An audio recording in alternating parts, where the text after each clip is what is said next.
What if the game hadn't have left G-Unit? Back in 2005, G-Unit was the biggest rap group in the world.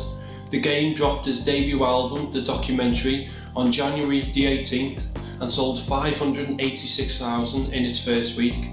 50 then dropped his second studio album, Get Rich or Die Trying, on the 3rd of March, selling 1.1 million units in its first week.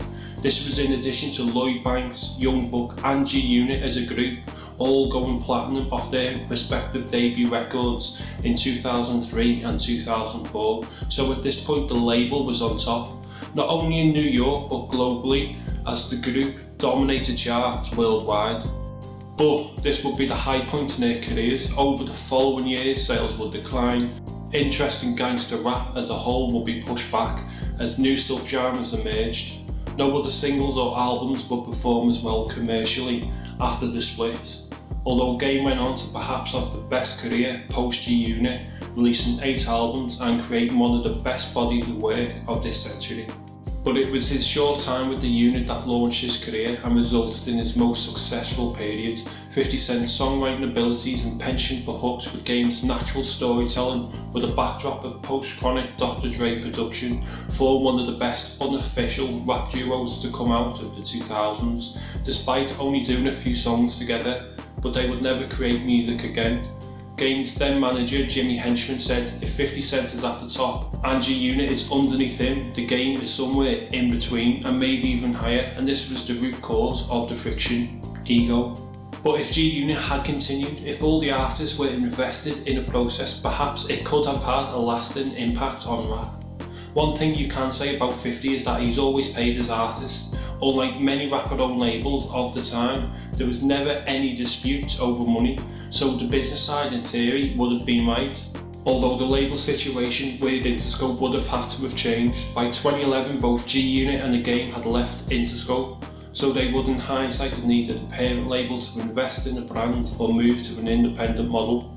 Both would have been achievable. If we look at Rick Ross, he established MMG through Warner in 2009. Around the time Interscope stopped investing in G-Unit, so if all were invested with a brand already established, it would have been easy for the unit to find a home if they had wanted to stay commercial. But with the money right and the label providing a solid foundation, all that would be needed will be a commitment from the group.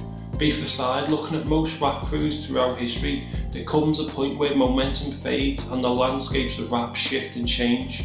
But a few have learned to break away for a few years and come back together and collaborate again with fresh ideas and fresh perspectives. G-Unit did that in 2014. After 5 years on hiatus with the addition of Kid Kid, they came full circle. But what if instead of Kid Kid it was the Game? We never saw the potential of G-Unit with the Game long term.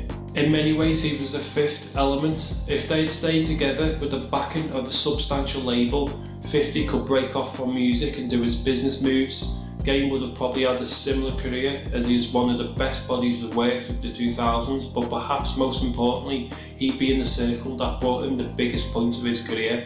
And the solid foundation would have provided the right teams around Buck, Banks and Yayo, as neither of them have released a solo effort since 2010.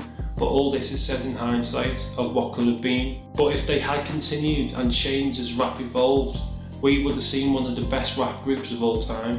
But what do you think? Would have G-Unit been better off if the Game had stayed?